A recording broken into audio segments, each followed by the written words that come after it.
Tuhan bersamamu.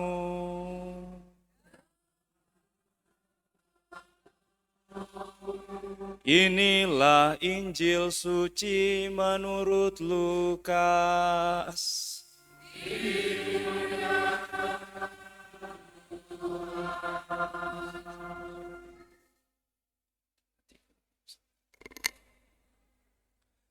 Sekali peristiwa, para pemungut cukai dan orang-orang berdosa datang kepada Yesus untuk mendengarkan Dia. Lalu bersungut-sungutlah orang-orang Farisi dan ahli-ahli Taurat. Katanya, Ia menerima orang-orang berdosa dan makan bersama-sama dengan mereka. Lalu Yesus menyampaikan perumpamaan ini kepada mereka. Ada seseorang mempunyai 2 anak laki-laki. Kata yang bungsu kepada bapaknya, "Bapa, berikanlah kepadaku bagian harta milik yang menjadi hakku." Lalu bapaknya membagi-bagikan harta kekayaan itu di antara mereka. Beberapa hari kemudian, anak bungsu itu menjual seluruh bagiannya, lalu pergi ke negeri yang jauh. Di sana ia memboroskan harta miliknya itu dengan hidup berfoya-foya. Setelah dihabiskan semua harta miliknya, timbullah bencana kelaparan di dalam negeri itu, dan ia pun mulai melarat. Lalu ia pergi dan bekerja pada seorang warga di negeri itu. Orang itu menyuruhnya ke ladang untuk menjaga babinya. Lalu ia ingin mengisi perutnya dengan ampas yang menjadi makanan babi itu, tetapi tidak seorang pun memberikan sesuatu kepadanya. Lalu ia menyadari keadaannya, katanya, "Betapa banyaknya orang upahan Bapakku yang berlimpah-limpah makanannya, tetapi aku di sini mati kelaparan. Aku akan bangkit dan pergi kepada Bapakku dan berkata kepadanya, Bapa, aku telah berdosa terhadap surga dan terhadap Bapa. Aku tidak layak lagi disebut anak Bapa. Jadikanlah aku sebagai salah seorang upahan Bapa." Lalu bangkitlah ia dan pergi kepada bapaknya. Ketika ia masih jauh, bapaknya telah melihat dia, lalu tergeraklah hatinya oleh belas kasihan. Bapa itu berlari mendapatkan dia, lalu merangkul dan mencium dia. Kata anak itu kepadanya, "Bapa, aku telah berdosa terhadap surga dan terhadap Bapa. Aku tidak layak lagi disebut anak Bapa." Tetapi Bapa itu berkata kepada hamba-hambanya, "Lekaslah bawa kemari pakaian yang terbaik, pakaikanlah itu kepadanya. Kenakanlah cincin pada jarinya dan sepatu pada kakinya. Ambillah anak lembu yang gemuk itu, sembelihlah, dan marilah kita makan dan bersukacita. Sebab anakku ini telah mati dan menjadi hidup kembali, ia telah hilang dan didapat kembali." Lalu mulailah mereka bersukaria. Tetapi anaknya yang sulung sedang berada di ladang. Ketika pulang dan dekat ke rumah, ia mendengar suara musik dan nyanyian tari-tarian. Lalu ia memanggil salah seorang hamba dan bertanya kepadanya apa arti semuanya itu. Jawab hamba itu, "Adikmu telah kembali dan ayahmu telah menyembelih anak lembu gemuk, karena ia mendapatkan kembali anak itu dalam keadaan sehat." Maka marahlah anak sulung itu dan ia tidak mau masuk. Lalu bapaknya keluar dan membujuk dia. Tetapi ia menjawab, bapaknya katanya, telah bertahun-tahun aku melayani engkau, dan belum pernah aku melanggar perintahmu. Tetapi kepadaku belum pernah engkau memberikan seekor anak kambing pun untuk bersuka cita dengan sahabat-sahabatku. Tetapi baru saja datang anakmu yang telah memboroskan harta kekayaanmu bersama-sama dengan pelacur-pelacur, maka engkau menyembelih anak lembu gembuk itu untuk dia. Kata bapaknya kepadanya, anakku, engkau selalu bersama-sama dengan aku, dan segala milikku adalah milikmu. Kita patut bersuka cita dan bergembira, karena adikmu telah mati dan menjadi hidup kembali. Ia telah hilang dan didapat kembali. Demikianlah sabda Tuhan.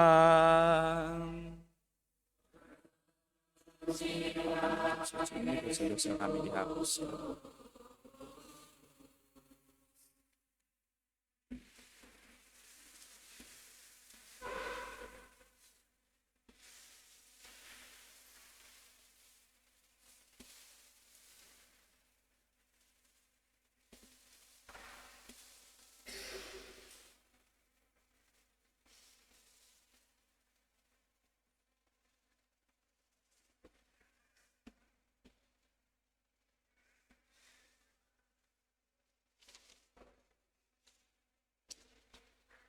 Para suster, saudara-saudari, dan adik-adikku yang terkasih dalam Tuhan, hari Minggu Prapaskah yang keempat sudah menjadi tradisi dalam gereja di tengah masa pantang dan puasa, menjadi hari Minggu Laetare, atau artinya bersukacita. Hari Minggu bersukacitalah. Kemudian kalau kita sudah tahu hari Minggu keempat Prapaskah ini menjadi hari Minggu sukacita, maka pertanyaannya, mengapa kita bersukacita di hari Minggu keempat ini Prapaskah? Bukan karena puasa kita mau selesai, bukan. Selesai masa Prapaskah pun setiap hari Jumat sepanjang tahun itu menjadi hari pantang. Maka tidak selesai, selalu. Sukacita karena waktu bertobatnya sudah mau selesai, tidak. Bertobat selalu berjalan terus. Atau bersukacita karena celengan APP-nya sudah dapat beberapa banyak dan bisa diberikan kepada mereka yang membutuhkan. Bukan itu juga. Atau bersukacita juga karena sudah menjalankan masa Prapaskah dengan begitu taat, tidak ada bolong-bolong, dan merasa bangga sama persis seperti ahli Taurat tadi dan orang Farisi. Atau bersukacita karena list-list lain yang sudah kita lakukan, bukan karena itu. Hari ini kita bersukacita. Dan sukacita kita karena melalui ketiga bacaan hari ini, kita semakin diyakinkan dan kita sudah sepatutnya semakin percaya bahwa Allah itu sungguh amat sangat alangkah begitu murah hati. Maka sukacita kita haruslah karena sungguh-sungguh mengetahui, paham, dan merasakan yang terutama. Merasakan Allah yang begitu murah hati. Laetare, bersukacitalah karena belas kasih Allah. Karena kalau sukacita kita digantungkan pada belas kasih Allah, maka sukacita itu yakinlah akan bertahan selamanya. Maka jangan menggantungkan sukacita kita, harapan kita semata-mata pada jasa kekuatan kita sendiri. Karena apapun yang kita lakukan, ingatlah harus kita refleksikan sebagai buah dari belas kasih Allah. Maka dalam bacaan pertama tadi, kalau kita mencermati bagaimana Yosua menuntun bangsa Israel akhirnya sampai ke tanah terjanji, setelah mereka menerima mana dari surga, akhirnya mana itu berhenti ketika mereka masuk ke tanah terjanji dan mereka makan yang dihasilkan dari tanah Kanaan. Bukan dikatakan makan dari hasil usaha mereka. Mereka memang berusaha, tetapi Yosua menekankan pada makan dari hasil yang dihasilkan tanah Kanaan. Dan tanah Kanaan itu milik Allah, maka walaupun bukan lagi memakan mana, tetapi mereka memakan dari tanah yang dihasilkan karena belas kasih Allah. Para suster, saudara-saudari, dan adik-adikku yang terkasih dalam Tuhan, sukacita kita memang haruslah digantungkan pada belas kasih Allah. Dalam Injil tadi kita melihat cerita yang begitu populer untuk menceritakan, mengisahkan belas kasih Allah dan pertobatan manusia. Dalam Injil tadi kita melihat bagaimana si anak bungsu sungguh berdosa, meminta warisan selagi ayahnya masih hidup. Nah, itu sudah sama dengan doa supaya cepat matilah, seperti itu. Meminta warisan selagi ayahnya masih hidup, dan itu sungguh-sungguh melanggar hukum keempat dari hukum Taurat atau 10 perintah Allah. Mengapa? Karena dia mau menggunakan harta, mau menggunakan karunia, kebebasan yang dia klaim, dia anggap sebagai hakku, padahal apa yang dia miliki itu semuanya milik Bapa. Dia mau menggunakan semuanya itu lepas dari sang pemberi, yaitu Bapa. Si bungsu berpikir ia akan memperoleh sukacita besar dengan mengantungkan hidupnya sendiri, dengan mengatur hidupnya sendiri, bebas. Si bungsu berpikir ia akan memperoleh sukacita besar. Namun ternyata setelah kita melihat dalam Injil, itu semua keliru. Sukacita yang si bungsu miliki selama ini bukanlah karena banyaknya harta bapaknya, tetapi karena ia bersama bapaknya.